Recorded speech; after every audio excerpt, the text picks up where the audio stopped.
on to the Methodist Theological School in Ohio, where he received a master's degree in ministry. He was assigned once he came back in 2011 as the Methodist at the Conant Avenue United Methodist Church until his retirement in 2021. He is married to Miss Diane Jefferson Smith for over 40 years. They have 2 children and grandchildren, and currently Mr. Smith is a member of Trinity Faith United Methodist in Detroit, which is in my district. And so welcome, Reverend Smith.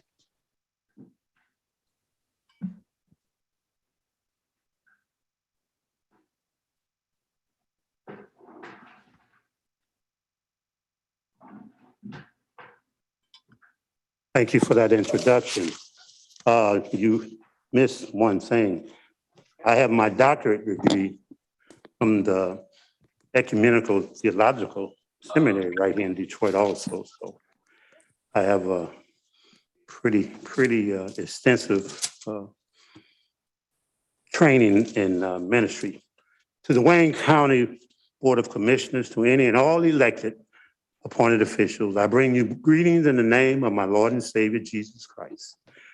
I pray that your meeting on this day be open in peace and closed in harmony. Let us please be in an attitude of prayer. Holy One, known by many names and beyond all names, Spirit of life, Spirit of love, Spirit of community, Spirit of justice, I come this day to ask your blessing on the people who have been called to lead the community in which we live, work, and play. Give them a spirit of service to be leaders of your people in need. Grant them the wisdom and the courage to know and to do what is right, what is good, and what is true. May they speak out when it is time to speak, listen patiently and receptively when it's time to listen. May they always be guided by the spirit of community, by the spirit of justice, and by the spirit of love. Renew in them the strength of your presence and the joy of help building a community worthy of all of humanity. Let this meeting so happily begun be fruitful and productive. Let our leaders be effective and decisive in all they do. This I pray in the name of all that we hold sacred and holy, all that we hold good, right, and true. May it be so. Amen, amen, and amen. Amen.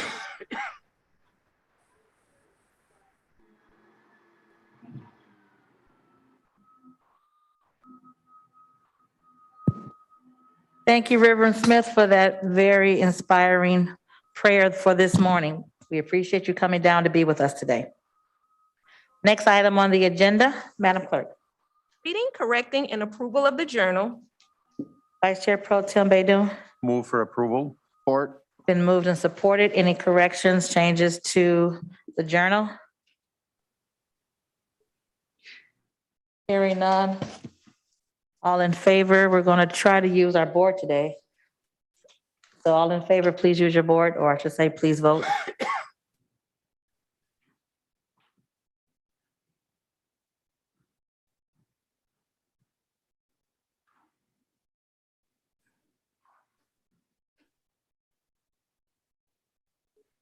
Yes.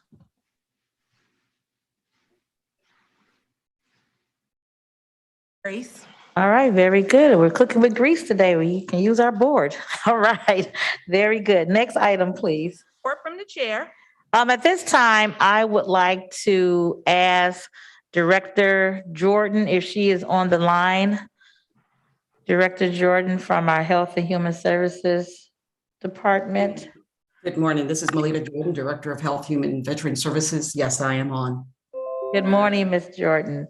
At this time, I would ask you if you could please get a summary of the order that came through the state of Michigan yesterday as it regards to COVID and mask wearing. I'll turn the floor over to you. And if you don't mind, if you could speak up just a little bit, we're having a little hard time hearing you.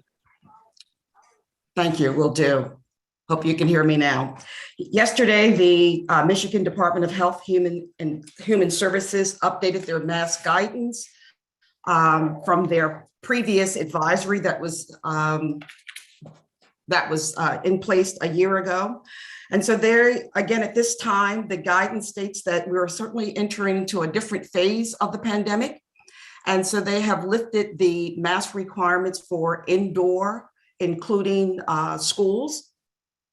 However, we will have continued to recommend masking in congregate settings, also in long-term care facilities, in addition to jails and correctional facilities and shelters, homeless shelters.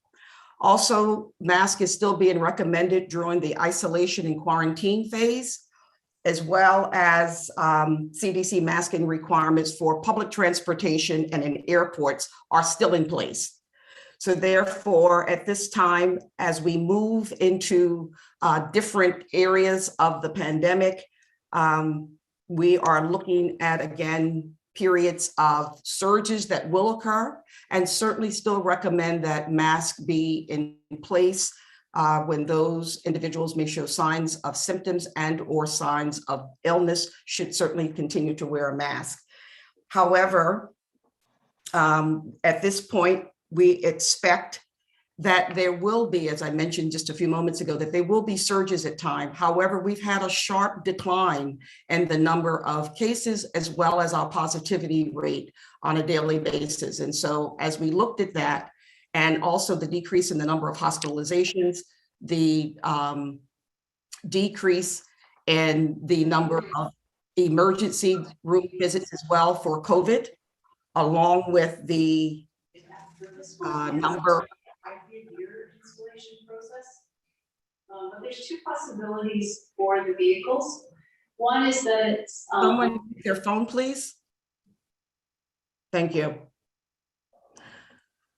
So there is, again, an opportunity for us to, at this time, remove the mask. However, and still encouraging it, though, in certain settings, as I just mentioned before. So the numbers have decreased sharply, as well as we will continue to watch the trend in terms of that. However, across the country, there is certainly a move to, in some states as well as here, there has clearly been a different phase that we're in. So therefore, we are encouraging individuals, though, that they still should wear masks, as well as the mitigation steps. So we're continuing to layer it in terms of making sure that individuals are safe, and to encourage individuals to take precautions and remain at home when there is signs of illness and or signs of an infection of COVID-19.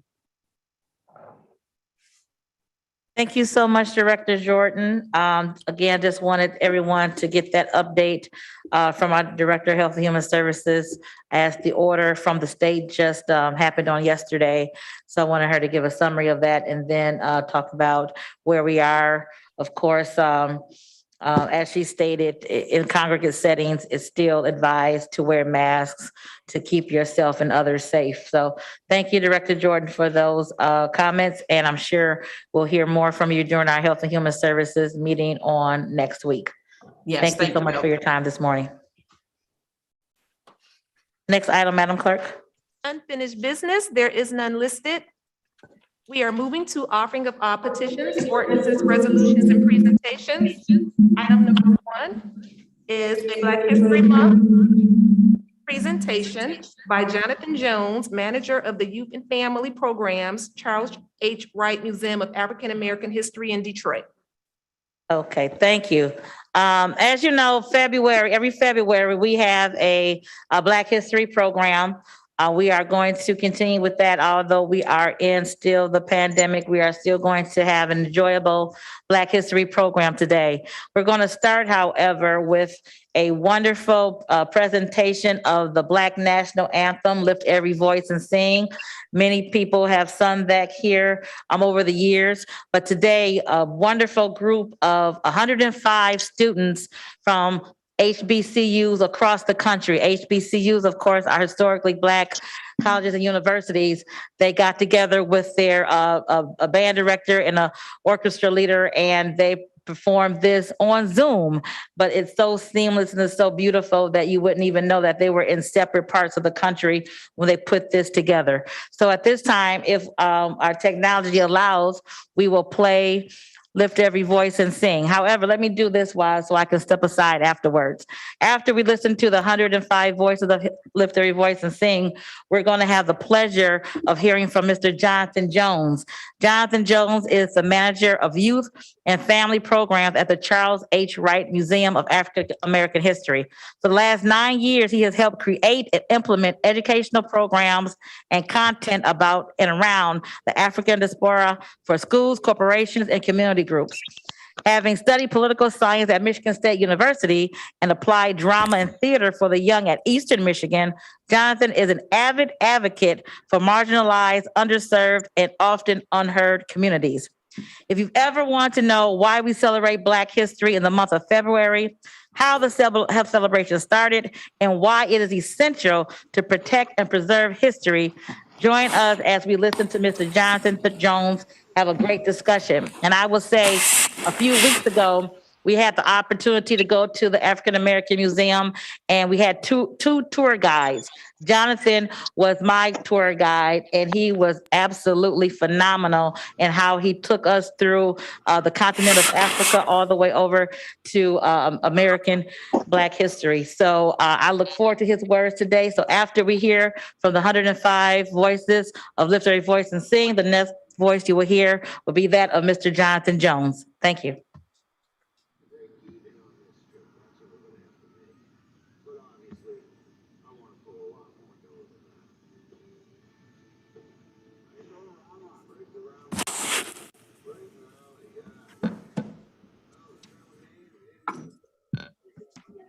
So you don't have to stand up. Just sit down and enjoy.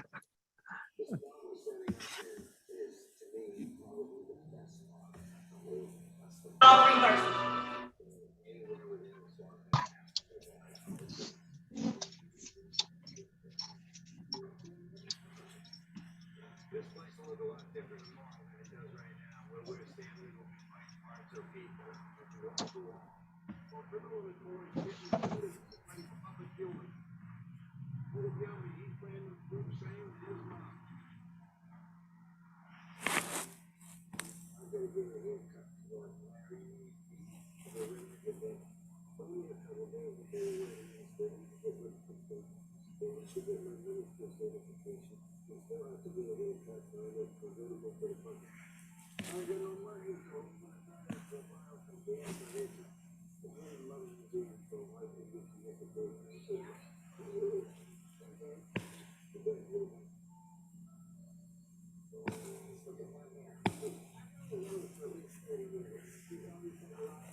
That was kind of amazing. It wasn't just me. That was amazing. Well, good morning, everyone. Again, my name is Jonathan Jones. I am the manager of youth and family programs over at the Charles H. Wright Museum of African American History. Thank you all for having me here today. I'm not going to be before you very long. Today, we really just want to talk about history. Like I said, I work at the Charles H. Wright Museum of African American History, and a question I get often, particularly in this month, is why do we need to celebrate Black history? Well, one of the core principles that Dr. Wright was espousing when he founded the Charles H. Wright Museum of African American History was that if you don't know your past, you can't really operate in your present. If you can't operate in your present, you can't truly excel into your future. The question is, if we're human beings, we want to be fully realized human beings, right? Actualizing and maximizing our fullest potential. And the best way to do that is to occasionally take a moment to look back and see where and how far we've actually come. That's why it's so important for everyone to know their history. But the real question is, what is history? Now, history is the study of past events, and more specifically, a whole series of past events that are connected to someone or something. Everything from when someone was born to when something was discovered becomes a part of history. In other words, when we speak of history, we speak of the summation of all that has come before and has shaped where we are. So why is that important? Well, without understanding what has come before, we can't have a true appreciation of what currently exists, nor will we have full access to all the resources and the best methods for successfully moving forward. We must protect our history. So what does that mean? What does it mean to protect? Well, simply put, it means to keep safe, to preserve or guarantee someone or something from hurt, harm, or danger. But when it comes to history, there is another level to it. It's not just about making sure that what is protected is preserved, but it's also ensuring that what is preserved is not perverted. We have to not just know what happened in the past, but we have to know it accurately. It's important for us to recognize that everything that has happened up until this point impacts each of us, whether it be directly or indirectly. Okay, here's a simple example. If any of you have ever seen the movie The Mummy, came out in like the late 90s, early 2000s, and stars Brendan Fraser, and then he's a rugged bad boy, and he's supposed to be helping this nerdy white girl played by Rachel Weisz, and she's like, oh, I know about ancient Egypt, and I want to know about this lost city, and so he's like, I'll take you, and we'll go on this adventure together, and while they're on this adventure, they encounter the villain of the film. Now, this is this old, evil Egyptian sorcerer who wants to kidnap the girl and use her to bring back his ancient love. Now, with all the skills and determinations and the luck, they defeat the evil sorcerer, rescue the girl, ride off into the sunset with all the money and all the love. And it's not a great movie, but it's pretty good. It's cute. Here's the issue that we run into. When you're talking about the evil sorcerer of the film, the character is named Imhotep. Now, the character was actually based on a real life Egyptian person, but he wasn't a sorcerer. He was actually a mathematician. He was actually an architect. He was actually a high priest. And it's not terribly shocking that Hollywood would use his image as a sensationalized version to make the movie. I mean, that literally happens all the time in movies. The issue is there's no context given to this being a fictionalized version of a real person. So if you aren't a person that ever studied ancient Egyptian history, but you have been watching movies since 1932 when the original Mummy came out, then the only thing you're going to know about Imhotep is that he's an evil guy that needs to be destroyed. The reality of Imhotep is that he was a brilliant Black engineer that actually designed and built the step pyramids of Djoser. See, we often model what we see, and that is often amplified when we have an opportunity to see ourselves in what we see. I mean, there's not too many people in the world that want to see themselves as the villain of the story. But if you're seeing yourself as an essential figure that was creating lasting world wonders, yeah, you might want to resonate with that character. We are way more inclined to be investing ourselves, our time, our families, our communities into things like STEM fields and activities when we've seen what has been done in the past by someone that looks more like us. We say protect history because history without context or accuracy is just as bad and potentially more dangerous than not knowing history at all. So let's jump ahead a couple thousand years to around the 1600s, because that's when we usually pinpoint the start of African-American history, right? 1619, knowing where we came from. I mean, that is when the United States really got its start. And we often hear in this country, well, you know, Black history, it's for Black people. And don't get me wrong, it is. But it's not just for Black people. See, Black history doesn't exist in a vacuum. Everything that has affected Black people in this country has impacted everyone in this country and beyond. So here's an example. At the same time that the Enlightenment reforms were sweeping across the continent of Europe, restricting the practices of torture, promoting religious toleration, and even advocating for the education of women, enslaved labor producing rice, tobacco, cotton, sugar were all emerging as the most profitable businesses in North and South America and in the Caribbean. Now, this made it easily justifiable for plantation and business owners and shippers and lawmakers to outlaw things like the right to read and write, or even be considered a human being when you're a person of African descent throughout the 16, 17, and 1800s. Now, while those Enlightenment ideas did help to get the transatlantic slave trade abolished in the United States in 1808, the domestic enslavement did continue for almost another 60 years. Now, were those European agents directly affected by the treatment of the enslaved in the Caribbean and the United States? Well, not that they divested from the slave trade, but thanks to the quality and the use of the products that were being produced by those laborers, those in Europe and everywhere else in the world were certainly still impacted. All right, so that example might be a little too far removed. So let's think about it this way. You meet somebody that was born and raised in the city of Detroit. A lot of times you're going to hear them say that their people came down from the South, right? And we're talking about places like Georgia, Alabama, Arkansas, Mississippi, the Carolinas. Now they'll say this is why they're so hospitable. They'll say this is why they can cook, why they can sing, why they love the heat. I personally do not love the heat. I hate being hot, but these are facts. The question is, how did the family get here if they're all from there? Most likely it was through the Great Migration that started around 1910. Now, the migration was due in equal parts to moving towards opportunities that were existing in the North, like working at Ford Motor Company in the factory, and moving away from oppression that was happening in the South, like the Black Codes, the Jim Crow laws, voter suppression, lynchings. So why do we focus on 1910 and not 1866 when slavery was officially abolished? What caused those opportunities to emerge in places like Detroit and Chicago and New York? Dual circumstances, innovation and circumstance. You have the invention and popularization of the automotive assembly line, which is innovation. And you have the outbreak of the First World War causing factory worker shortage, which is circumstance. But why would that matter today? Well, think about it. We live in the year 2022, and when we think about Detroit, a lot of people outside of the city don't think of it as the city of promise. They don't think of it as the land of hope and opportunity. But in the reality, we are only 1, 2, at most 3 generations away from the people that did.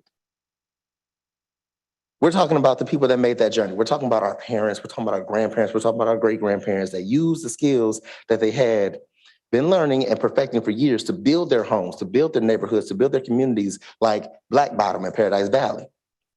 Defining a new legacy for those that came after. So knowing this helps to bring a deeper connection and appreciation to those from the city, no matter where they find themselves today, and does help to drive the restoration of that idealism. We have more pride when we know where we came from. Somebody like Carter G. Woodson understood this. Now, he is known as the father of Black history. Now, he was born in 1875, and that is just 10 years removed from Black enslavement in the United States. And he was from Virginia, so he experienced the hardships of the deeply segregated South firsthand. And despite the fact that his parents had been born enslaved, they were illiterate, that they were such a financially poor household that he actually had to miss a lot of his primary education to help work the family farm, none of that quelled his excitement that he had for education. Even though he had to work in the coal mines that kept him from attending high school at his average age, he was still able to go back at the age of 20, earn his high school diploma. Then he went on to get his bachelor's and master's degrees from the University of Chicago. Then he went on to get his PhD from Harvard University, and he was only the second African-American to ever do so, right after W.E.B. Du Bois. So even while living in a time when everything from the water fountain he could drink from to the schools that he wasn't allowed to attend was being controlled by outside forces, Dr. Woodson still achieved the understanding that the legacy of his people was more than what his physical eye could see. That there is a totality to being human that doesn't depend on your skin color. That while there is sadness and hardship and detriment, there is also greatness, there is also light, there's also hope, and there is all of that existing within your lineage. So he recognized that how Black people were treated in this society isn't the way it has to be. He had the revelation that if he didn't take an active role to help his people know and understand their own power today, the dream of a better tomorrow could never exist. So what does he do? In 1926, he starts Negro History Week. He wanted people to know that it's not just Negro history, but he wanted them to know that there are Negroes in history, that they matter as well. He chose the week that celebrated the birth of two key figures in the struggle for equality for African Americans. Abraham Lincoln, the great emancipator, February 12th, and Frederick Douglass, one of the most prominent figures in African American history ever, February 14th. See, thanks to the efforts of people like Dr. Woodson and those that carried on the legacy after him, many of us today are just as familiar with the accomplishments of Dr. Martin Luther King Jr., the life and legacy of Malcolm X, the stance taken by Rosa Parks, the journey and courage of Harriet Tubman, as we are with things like George Washington had wooden teeth, Ben Franklin flew a kite, Thomas Edison invented the light bulb. But when we start to leave out aspects of our history, we start to leave out the totality of who we are and how we got here. Yes, we know Thomas Edison invented the light bulb, but how many people were aware that if it wasn't for Lewis Latimer creating the light filament, the light bulb wouldn't have worked? These things are all factors that matter, that all have to be acknowledged. See, when you have those connection points that we find in these stories, they make them matter to us as individuals. And that helps us all to recognize that even though this ancestry does include those that were enslaved cotton pickers and sugar caners, it also includes those that were architects, mathematicians, scientists, engineers, kings, queens. So we set aside the month of February with an understanding that it is important to acknowledge all of it. So the question is, how did we go from Negro Week to Black History Month? That's actually really simple. When the idea of Negro Week started to take off, there were celebrations popping up all over the country. There were parades, there were festivals. And so some of the educators at Kent State University, as well as the Black United students, decided to expand the idea to incorporate the entire month of February. That started in 1970. A fun fact, since 1976, every last president that we've had, even the ones that you might not like, have acknowledged February as Black History Month. So again, the question is, why is it important? Well, it's like Winston Churchill once said, those who did not learn from the past are doomed to repeat it. And while that is true, I would actually take it a step further. I would say that there are two things that come from knowing our past. What things that we can build on and what things we can avoid. This is why it's important for us to protect our history. The reality is very simple. You can't really know where you're going until you know where you've been. Thank you.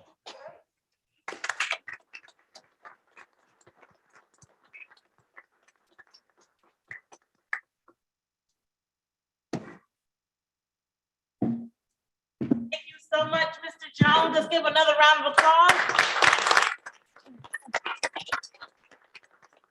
Thank you so much.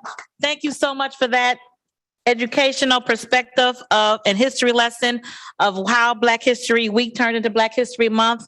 And I will tell you that my third grade son at Bates Academy did a living museum, and he was Lewis Lattimore. So he was dressed up in a little bow tie. He had his STEM kit with him, and it was the cutest thing because we have to teach our babies early. So thank you again, Mr. Jones, and we look forward to seeing you at the African American Museum again. Thank you.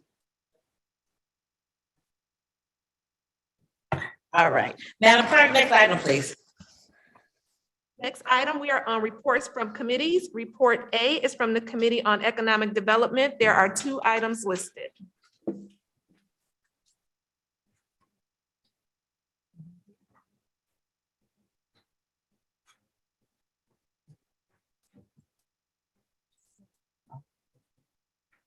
Hold, please.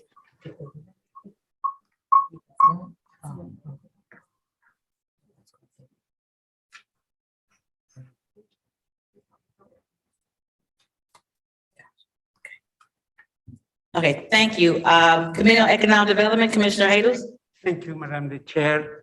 I have 2 items, 1 and 2. I move to approve both of them at the same time. Support. Okay, it's been moved and supported to 2 items under Economic Development Report. If you can give a little background on those 2 items, Commissioner Hadles.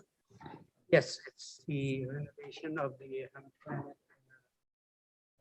Speak close to your microphone. baseball field, and that preserves the history of the city and the baseball history in this country.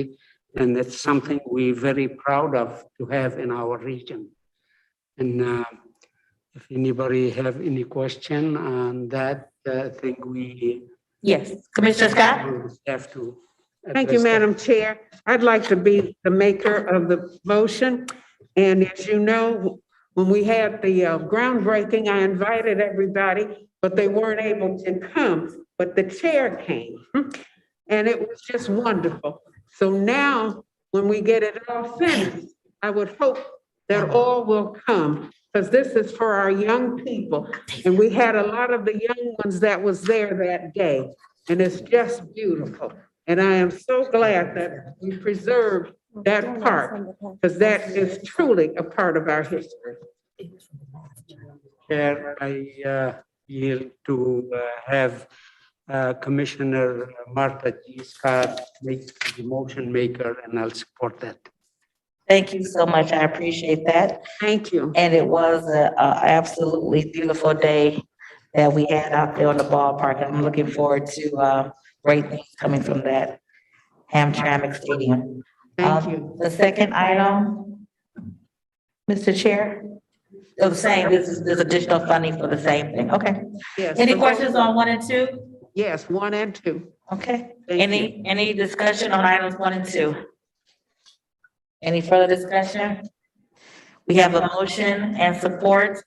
Let us now use our screen to vote. And for those online, if you scroll down, you can see the voting screen if you're online. So we're going to use our screen here to vote. And if you're online, just scroll and you'll see the voting screen to see how every commissioner voted on the item.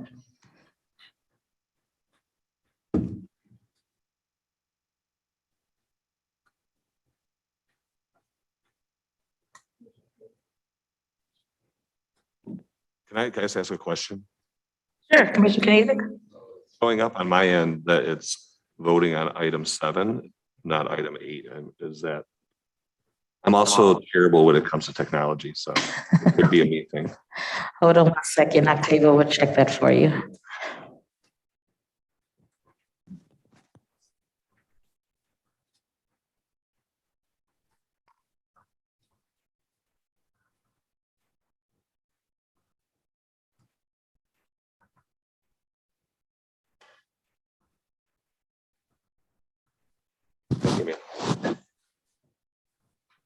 Sorry, y'all. Motion carries. Okay, thank you so much. And again, those on Zoom, if you scroll down, you will be able to see the screen. Next item, Madam Clerk. We are moving to report B from the Committee on Public Services. There are 14 items listed on pages 3 through 7 of the agenda. Commissioner Murphy.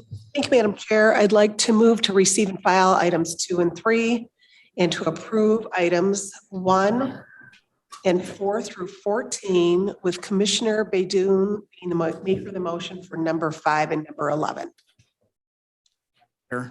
Yes, Commissioner Anderson.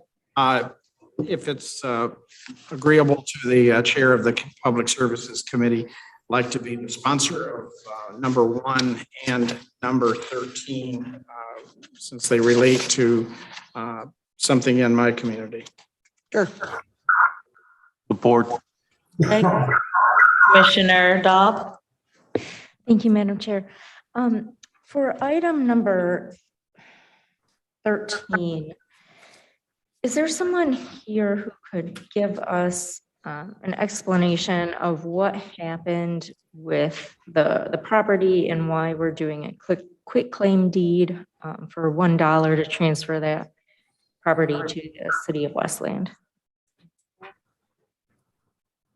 Is there someone, I think this would be from the Parks Department, number 13? Good morning, everybody. This is Jim Jernigan from the Office of Corporation Counsel. Through the chair to Commissioner Dobbs' question, and I believe Director of Parks is here as well. But this is this is the consummation of an agreement that was reached in 1966 to transfer this parcel and this park from the Road Commission to Nankin Township upon satisfaction of certain conditions, which were met years and years, decades ago. And so this came up recently that the actual transfer of the property had never actually occurred. And so when this was discovered, the Parks Department, Director Bradford and Corporation Counsel decided to make sure that this was done at this point, so that this park, which is my understanding always been maintained by the city, this deal could be finally completed and the property transferred to the city of Westland. Okay, and I understand that the city of Westland had been primarily maintaining this park since the 60s. Is that correct? Madam Chair, I can speak firsthand. Thank you. To this issue that it was only, as it was mentioned, it's only been recently discovered that it was never transferred to the city, and it was supposed to back in the 60s. The city has maintained, it's a beautiful park. If you go there, it's at Hunter Road and Wildwood, between Wayne Road and Vinoy. And it's a trees, it's very large oak trees that populate that parcel. There's a pavilion that was recently built. It's a great family location, and the city of Westland has maintained it and improved it, actually, since believing that it had already been transferred, until they discovered, recently the county discovered that it had not been properly transferred. So that's what this action's for. Thank you. Did that answer your question, Commissioner Dodd? Yes, thank you, Madam Chair. Commissioner Morecki? Thank you, Madam Chair. And I'd just like to know that it's 17.9 acres, this park. And with park millage money, it's received about $80,000 for the year. So there's been a lot of improvements. And I believe the city is also, I asked how much the city put into it. I didn't get that answer, but I believe they've put in their own money into this park as well. If I may, Madam Chair. Alicia Bradford, Parks Division Director, Department of Public Service. Thank you. Just to Commissioner Morecki. She is correct that the city of Westland has contributed their own funding to augment the park millage that they have received over the last several years through 15-17 and 18-19. The city of Westland has contributed over $300,000 into the improvements of the park in conjunction with the millage that has been allocated to them as well. Thank you, Director Bradford. Any further discussion on any of the items in the Public Services Committee? Any further discussion? Commissioner Marecki? Thank you, Madam Chair. Just basically, this agenda had a lot of road improvement contracts, which is great, and some some vehicles, delivery of vehicles that were extended because of chip shortages with no change in monies. And it's a pretty straightforward agenda.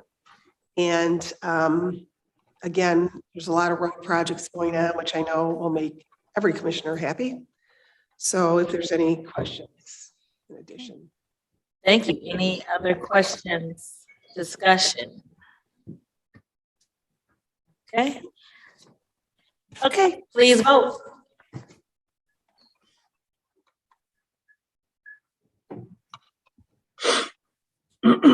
Motion carries, and I have Commissioner Anderson as the maker of the motion on items 1 and 13. And Vice Chair. Thank you. Next item, please.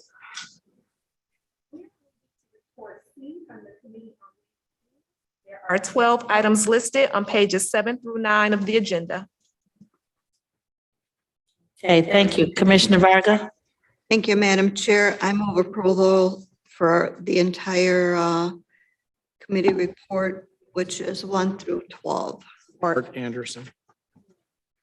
Moved and supported for the Committee on Ways and Means. Discussion? These are budget adjustments, moving monies within each individual departments. There's quite a bit of work that we did in committee, moving monies for the Sheriff's Department. I'm thankful that they're able to get some more vehicles. It's been held up because of the chip shortage from last year, so we're buying it hopefully this year, so we have to move the monies as appropriated. Also, there's monies again for the County Health Fund for Veteran Services. And the biggest one is through the probate court for the new court procedure that they're doing for the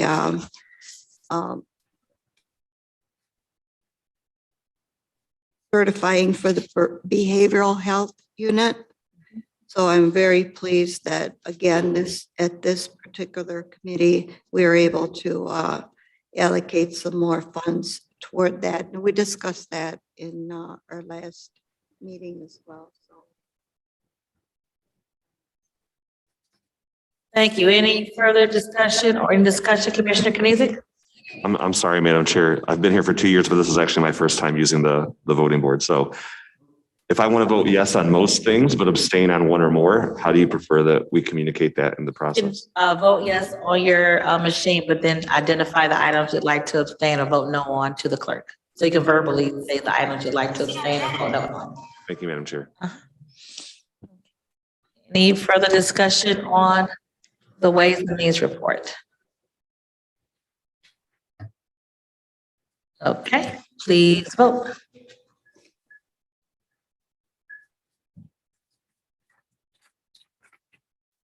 Madam Clerk, I'd like to abstain on C3. C3. Motion carries, and I have Commissioner Knizik as an abstention on item number 3. Thank you so much. And I'm seeing comments that they can't find the voting screen. Hopefully, staff that's on Zoom can verify that you can see the voting screen if you scroll down. Or if staff is on Zoom, please write in the chat how to witness the voting screen. Okay. Next item, Madam Clerk. We're moving to report D from the Committee on Public Safety, Judiciary, and Homeland Security. There are 4 items listed on pages 9 and 10 of the agenda. Thank you, Commissioner Clark-Coleman. Thank you, Madam Chair.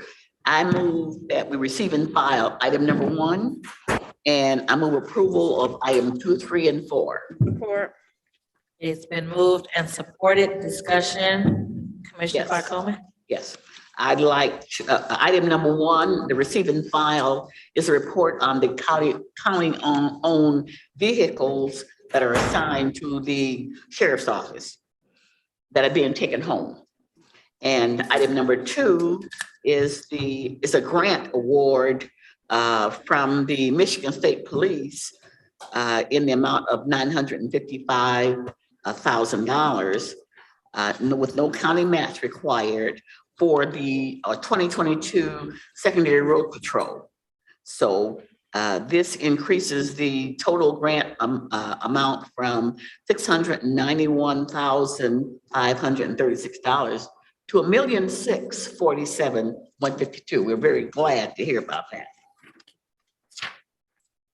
Item number three is a fleet maintenance service contract between Microtech, and this is to provide and manage repairs and for the entire sheriff's office fleet.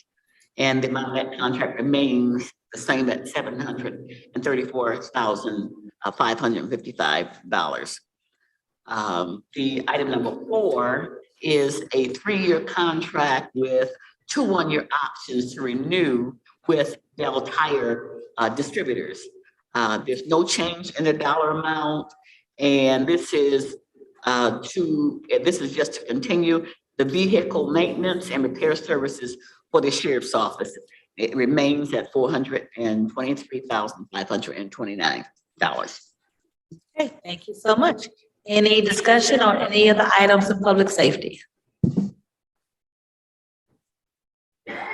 Hearing no discussion, please vote.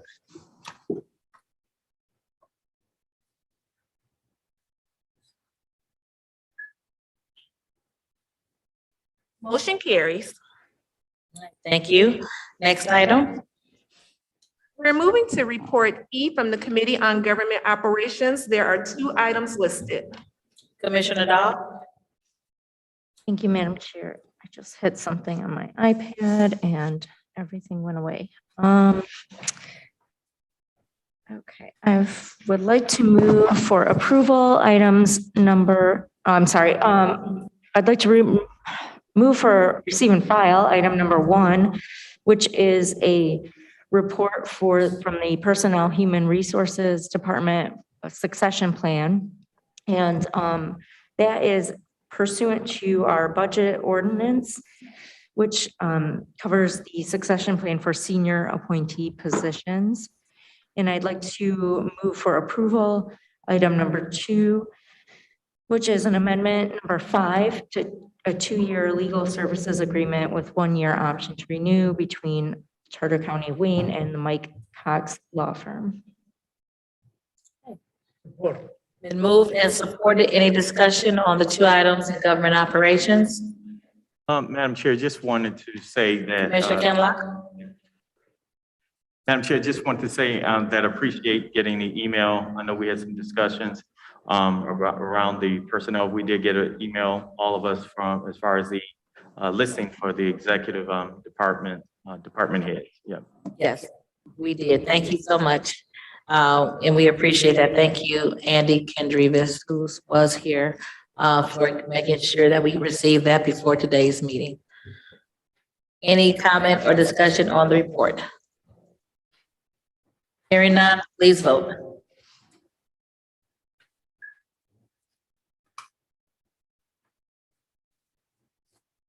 Motion carries.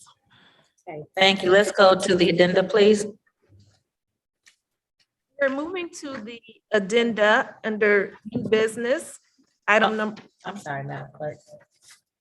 I'm sorry. Let's go to page 12 and let's go in order. Page 12A, new business number 1. You're moving to item number 1 under new business. It's requesting commission approval of modification number 1 to a collective bargaining agreement between the Charter County of Wayne and the Michigan Building and Construction Trades Council. To pay number 1, 2, and 3 are just 1 and 2 are the 2 bargaining agreement that's before us. They passed and they are here for final disposition. I don't know if there's anyone on the line who would like to discuss these two. Michigan Building Construction Trades and the International Union of Operating Engineers. There's someone from Labor Relations. Yes, Chairwoman Bell, this is Joe Martinico, Director of Labor Relations. Yes, sir. Good morning. Good morning, morning. Commissioners. These two items are similar to the memoranda of agreement that were presented to the commission and approved by the commission at their last meeting involving GAA and the Government Bar Association. These two agreements cover the employees in the Michigan Building Trades and the International Union of Operating Engineers. It provides for pandemic pay to employees who worked on site during the period of the height of the pandemic. And we appreciate your favorable consideration of these agreements. Move approval. Okay, it's been moved and supported. And again, this is the stipends for those persons who worked. I know for a very long time, we talked about making sure that we compensate those employees who had to come in and work during the pandemic. We're thankful for their service to Wayne County. And this is a token of our appreciation, and their bargaining unit agreed. So we're happy to have it before us today. Any discussion on items 1 and 2? I think it was moved by Ken Locke, supported by Hayes or Varga. Varga. Okay. Any discussion? This is on just 1 and 2. Okay, please vote.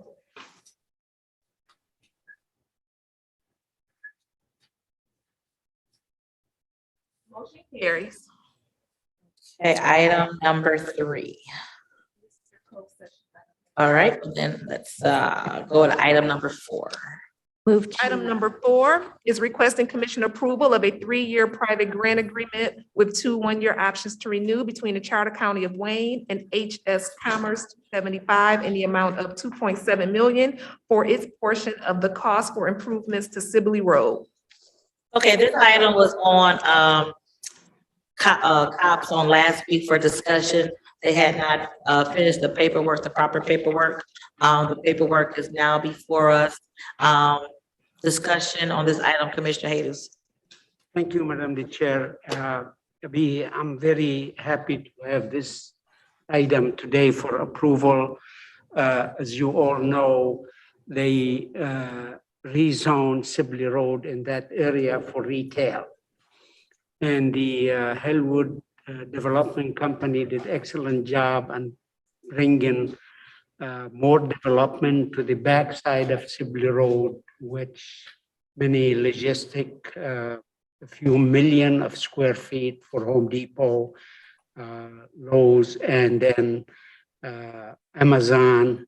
So now for the retail, it's been determined Sibley Road should be boulevard to encourage the retailing to come to the area. And that is the key to the success with the downtown revitalization for New Boston. They connected like L-shaped together.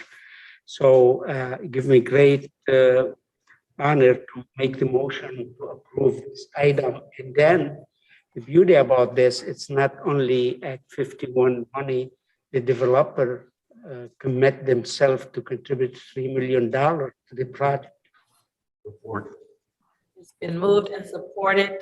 Commissioner Recchi, did you want to just, because it was in your committee last week? Sure. And like you said, Madam Chair, we had several people on this call, including Supervisor Glabe, Khalil, the developers. We were given a lot of information on this. And like Commissioner Haddis said, the developers will be contributing almost $3 million into this project. This is a 3-year agreement with a 2-year extension. But one of the important things about this as well is in the last administration, a $28 million worth of bonds were taken out in this area. As you recall, it's the Pinnacle area. So this investment will help pay down our bond deficit in this. So that's why it's so important. It's situated, in my opinion, in a perfect place with the Amazon groups there and the Home Depot coming in right off the highway, right near the airport. So I think it's a win-win for everyone. And again, our committee discussed this and had all the players giving us information that day. So. Thank you, Commissioner. Commissioner Kling. Thank you, Madam Chair. I want to ask about the phrase private grant agreement. I don't believe I've seen those three words together here in Wayne County since I've been here. So what are the parameters? Well, first of all, what authorizes such a transaction? What in our county laws, rules allows for a private grant agreement, and what are the parameters around that?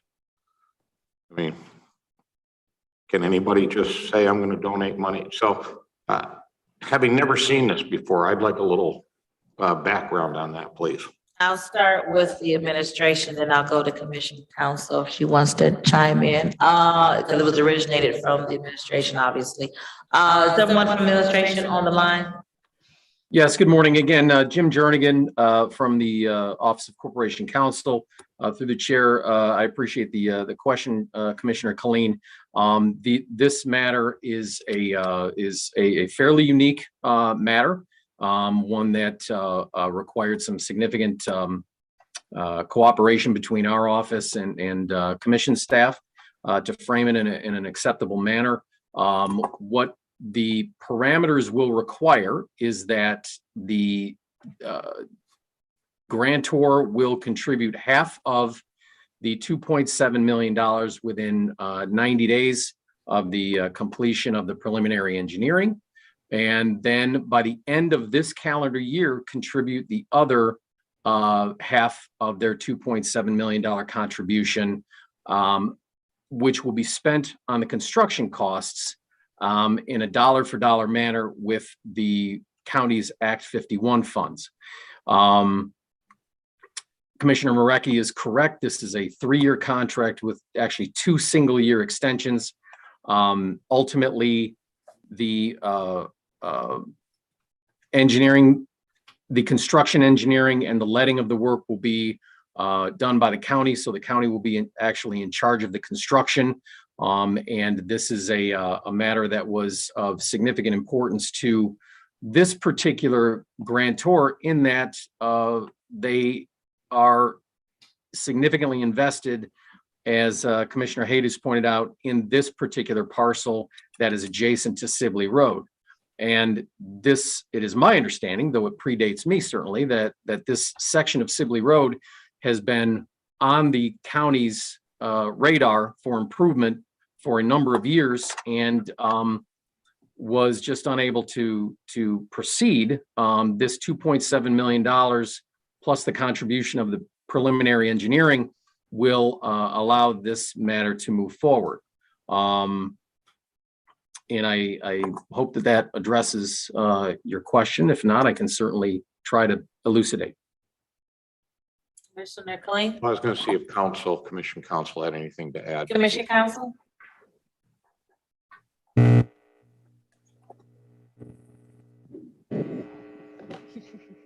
Talk loud. Through the chair to this honorable body, Commissioner Colleen, this is a unique agreement with regards to the agreements we've received in the past, and that's why it did take so long to get it to you.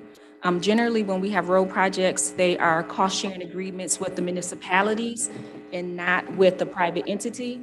That being said, the county does accept funds from private donors. In fact, we have an item on the agenda that was approved where you had funds from the Kresge Foundation and the Ralph Wilson Foundation. So the county has accepted private funds before. I'm not aware of any limitations or restrictions on the county's receipt of funds.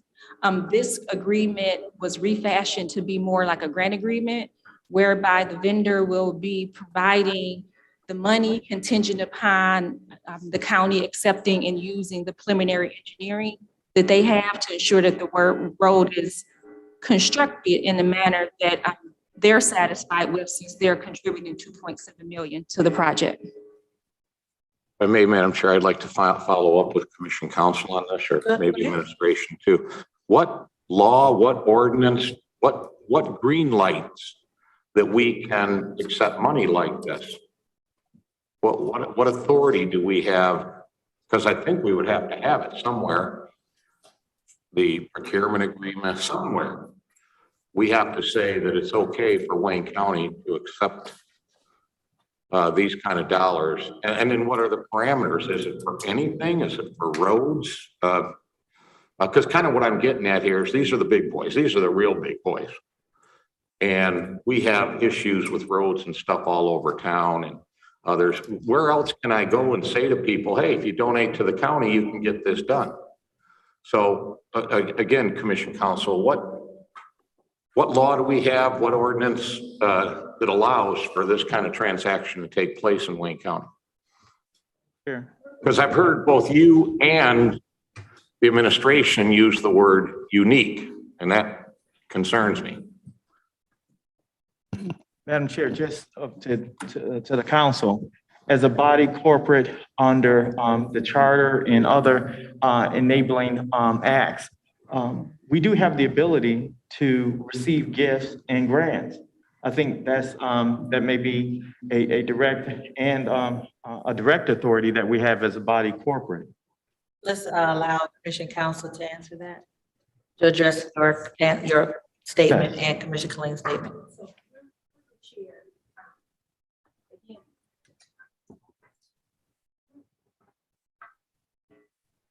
Through the chair.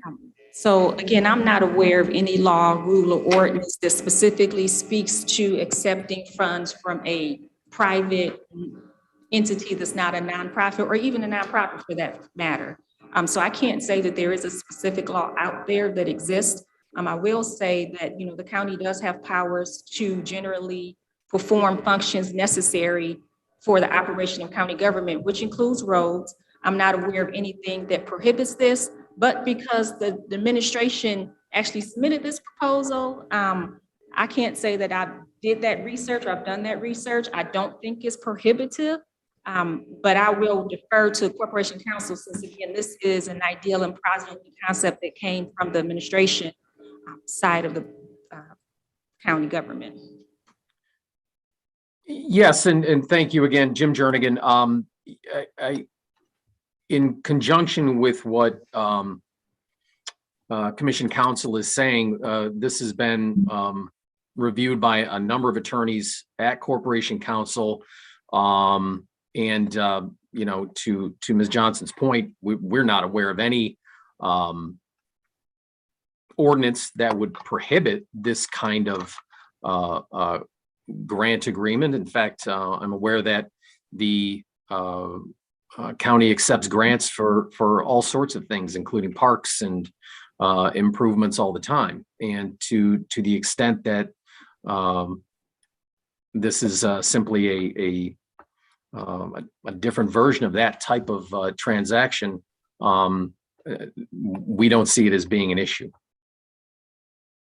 Thank you. Commissioner Anderson, then Commissioner Hayes. Thank you, Madam Chair.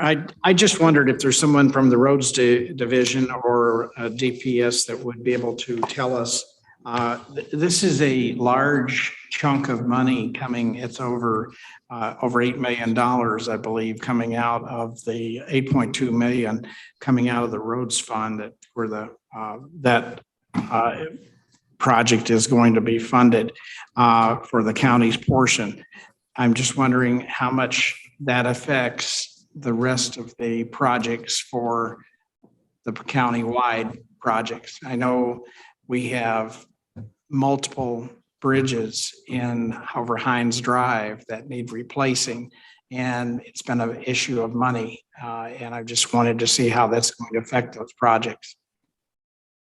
There's someone on the line from the roads. While we're waiting for that, Commissioner Hayes, while we're waiting for someone for the roads to address your question. Commissioner Hayes. Thank you, Madam Chair.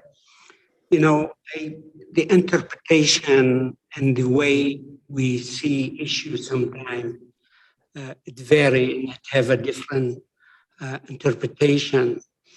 The region and Sibley Road in the area, it's a hot spot for economic development. And we've been working with the Huron Township Supervisor Trustee, and it's been a great experience because they all have a positive attitude to bring economic development to the area and job creation and tax dollar.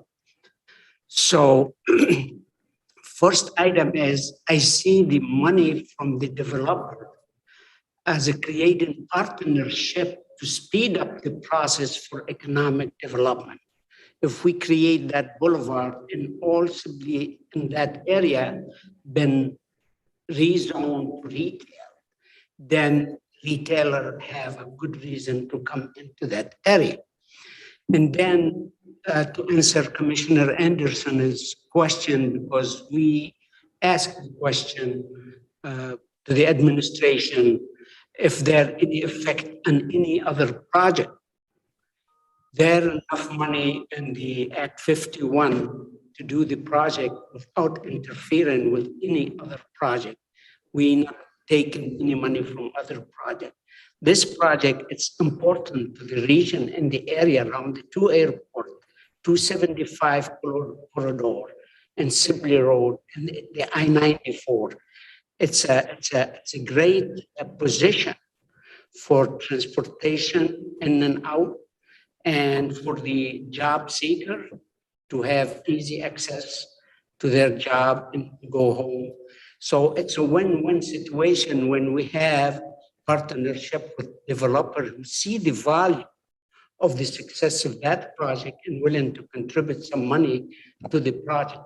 So I hope everybody would see it from that area, how many thousand jobs we're going to have in that area. And the progress start to show.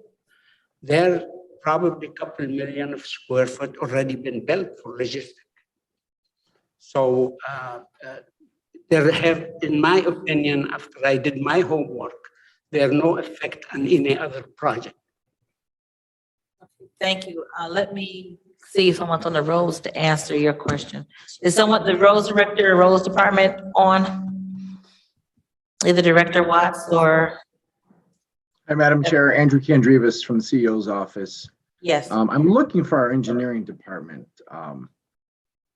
All I can offer is to echo what was said at the committee hearing, at COPS hearing, which is what, I'm sorry, at EDC, which is what I believe Mr. Haddis had remarked about, but I'm not seeing that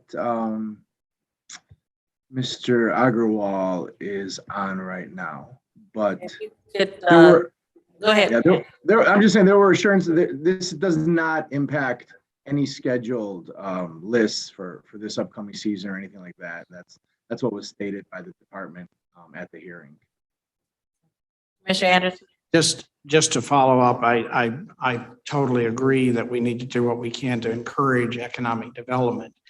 But I think when we're talking about the safety of bridges, we also have to be considerate of that. And I understand, there's several bridges, and one bridge, for instance, in another commissioner's district, they had to close down 2 lanes of traffic on that bridge because of not being safe or to have that much weight on it. And there's also bridges in probably anyone's district out in Western Wayne County that need addressing, and one that we've been trying to get done for years and years. And I'll support public safety over economic development with money use of Act 51 dollars. I agree that's a great project, but I think we need to address those issues also. And the county's not able to do that right now with the money that they have, they tell me. To that Madam point, Chair. Madam the Chair. Yes, Commissioner To Hayes. that point, Commissioner Anderson, I don't know if you are aware of what the administration been doing with the bridges in the area. I could speak for my district. I'm very proud what the administration and the commission worked together, we was able to demolish historical bridge, which been run down to be beyond repair. And then we work on Huron River Drive Bridge. The project here, I hope we're not gonna mix and put competition between two different projects.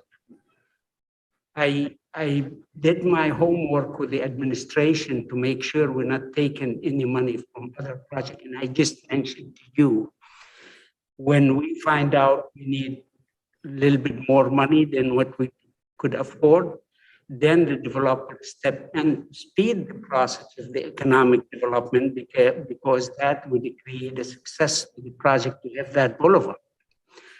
So I really believe we all on the same channel for public safety, for bridges, for road, and we've been dealing with that since I've been on the commission.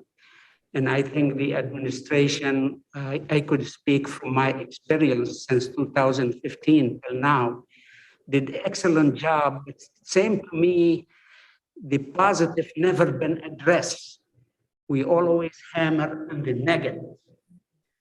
And I don't wanna have this project to be discussion and creating bad image, and we not addressing the safety. We're addressing the safety. The administration doing a great job.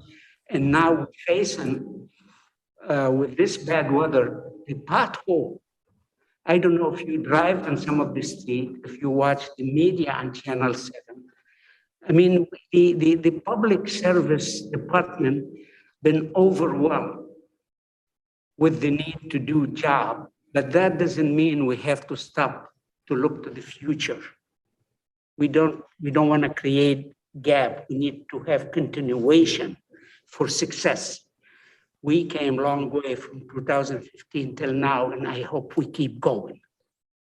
Thank you, Commissioner. Madam Chair? Commissioner, who was that?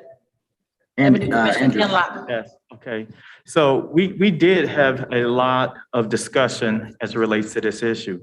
And for those of us who are familiar with the overarching area out there, both as a resident and knowing what has all the discussion and plans, even going back to the previous administration and all of the insanity that has surrounding development in that general area, recognize that this is an absolute great project or development project that will benefit the entire county.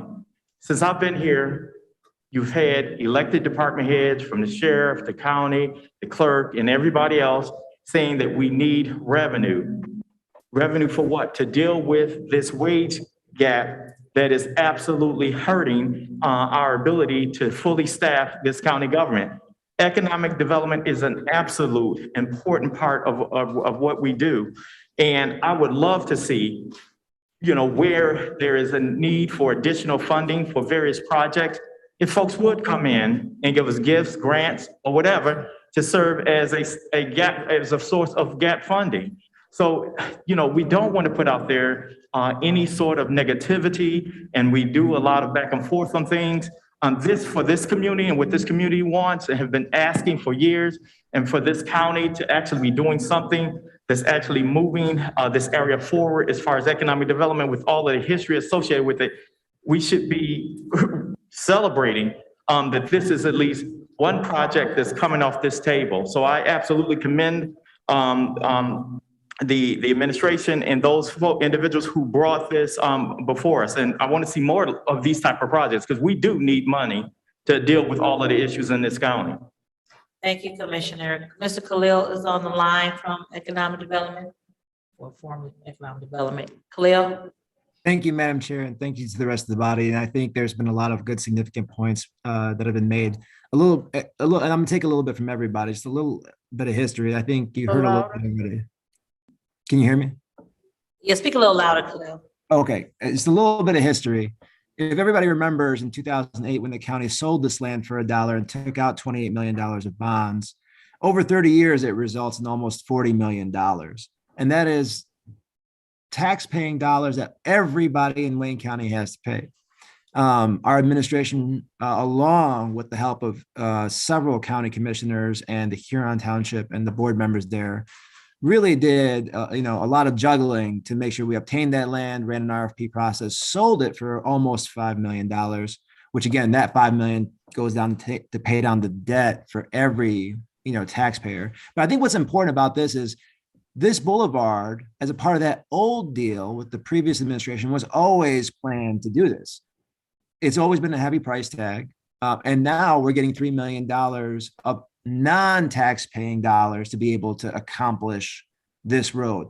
And yes, if there is anybody else who wants to contribute $3 million for a project we plan on doing anyway, trust me, we are all ears over here. So anybody who has those kinds of requests and opportunities, please contact your county commissioner and bring it up to our office, because we'd love to explore those opportunities. I think the extra added benefit with this that you don't get in other places is we're paying down the debt, but we also have a significant amount of reason to do it because we have a project that's ready to go there right now. And as a part of that project, which I think is something that we haven't talked about yet, previously we've built 1.2 million square feet Amazon buildings, hundreds of millions of dollars of investment, 1,000 jobs. All that money from those buildings and the taxes that are being paid is helping to pay down county taxpayers' debt, which is that's the part of this that's unique. That doesn't exist everywhere. And now, as you all may have heard from the previous hearing, we have a 500,000 square foot building in Home Depot that wants to go there, another 300 jobs. So this is not a if-come situation. Part of the reason why the township rezoned the land to be able to make this happen, this building happen with the county project, is they've said, listen, the county, you've been saying for years you're going to put in this Sibley Road and you haven't done it. And so before we rezone this site, we want to know that you're going to make progress on something that you said you were going to do a long time ago, on something that we talked about during, the Pinnacle deal, and so on and so forth. And so through negotiation, we were able to obtain $3 million from the developers, again, outside money to be able to make it happen. So, the DPS department, as reported in Cobb's, is not going to slow down any other projects. So between not slowing down projects, getting outside money, paying down the debt, and having a project ready to go right now, there's a real significant reason to do this. So I just wanted to give a little color to all that. Thank you, Khalil. I think it's a win for Huron Township, a win for Wayne County, and a win for the residents without compromising public safety. At this time, I'd like to ask for a vote. Please vote, everyone. Move approval. Thank you. Thank you. Let's vote. Yes. We had discussion. Pardon me? We're done with discussion. Chair, I asked you too. Pardon? I had the floor, and then it was given somebody else. I didn't finish. And then I patiently waited. Okay, we'll take two more comments from Commissioner Killeen and Commissioner Anderson, then we'll vote. Go ahead, Commissioner. I'm glad you're so excited. Again, this idea of unique. I'm not talking about the specific project that we have here. Of course, we need to do economic development. But when we use terms, and this is, looking out for the public and everything, when we use terms like unique, and well, there's nothing that says we can't do it. That strikes me then, in the seat that I sit, that perhaps we should define what this is and what the parameters are for what we do. Is this strictly an economic development tool? Can this be used for other things? Can it be private money? Does it have to be foundation money? Can somebody donate money to the county to get the street in front of their house fixed? What I'm looking for here is some rules around how we do this. So it's clear what is permissible and what isn't. So I think we should explore that. Open-ended money, private money, whatever, in and out of the county without any kind of rules around it that we do each one individually, I don't think is a good idea for governance. So I would definitely like to see some guidance, some rules this is what it means. We define a whole lot of stuff in our procurement ordinance, what this means, what that means. So I kind of like to see that here as well. And again, I'm not speaking of a specific item here. I'm talking about overall governance and how you go about that, and just don't like open-ended stuff. Thank you, Madam Chair. Thank you. Duly noted. Commissioner Anderson? Madam Chair, I just wanted to address the fact that it's unfortunate that my colleagues earlier mentioned that it was a negativity. It's not negativity for us to stand up for the roads and the bridges in our district and what's happening and the lack of action on some of those bridges, and to ask, is this the best investment for the county when we have bridges that are unsafe currently in the district? I've been flooded with phone calls, not just about potholes, because potholes are certainly an issue across the county, and I understand why we're short-staffed as far as being able to address all those, and just by the time of year and the kind of weather that we're having contributes to that. But it's also, we need to make sure that every dollar is spent as best we can to address those safety issues. And it's not negativity to stand up for public safety on these bridges. That's all. Thank you, Commissioner. The negativity point, Madam the Chair, I have to respond to that because I did mention a little while ago, there are so many positive things that happened since 2015 till now. We never talk about it. I know their need for more and more and more, but there's so much we could do with the money we have, with the pandemic situation. There's certain things we love to see it happen faster. We didn't. The only thing I just mentioned, the word negativity, because the word of positivity was not mentioned, and I think we have more positive things happening in Wayne County than negative things. I'm not saying we don't have any. I say it, but it's more positive thing happen. But it seemed to me we ignore to mention the positive thing because we want to focus on the small negativity sometimes that really give the insinuation to the public, like we for or we against. We're not for and against. We're here to do job, to enhance the mobility, the standard of living, and to give the Wayne County the success we need to do to make it one of the best counties in the nation. I didn't address negativity to address it against one person or the other. I meant in general. We don't talk about positive things sometimes, only negative things. Is that fair? I don't think so. Thank you. Thank you, Commissioner. Please vote.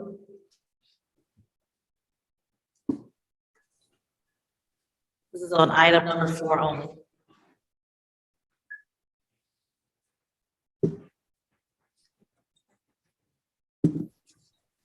Motion carries, and Commissioner Anderson is an abstention. Thank you, Madam Clerk. Going to item number 3. Item number 3 is a closed session item. So we're going to ask that everyone in the audience step out for a few minutes. Okay, thank you. Item number 3 is requesting commission approval of a settlement in the matter of Jakarta Jennings versus the Charter County of Wayne. Corporation Counsel has reviewed the litigation and is of the opinion that a discussion of trial or settlement strategy in connection with specific pending litigation in an open meeting will have a detrimental effect on the county's litigation or settlement position. Therefore, closed session is requested. Madam Chair, I move that we go into closed session pursuant to. Okay, moved and support that we go into closed session. Please vote on going into closed session.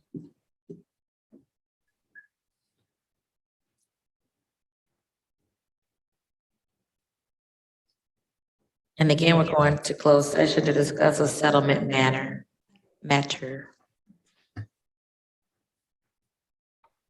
Everyone, please vote to go into closed session.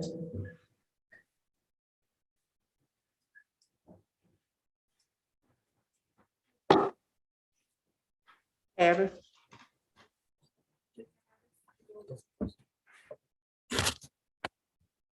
Motion carries.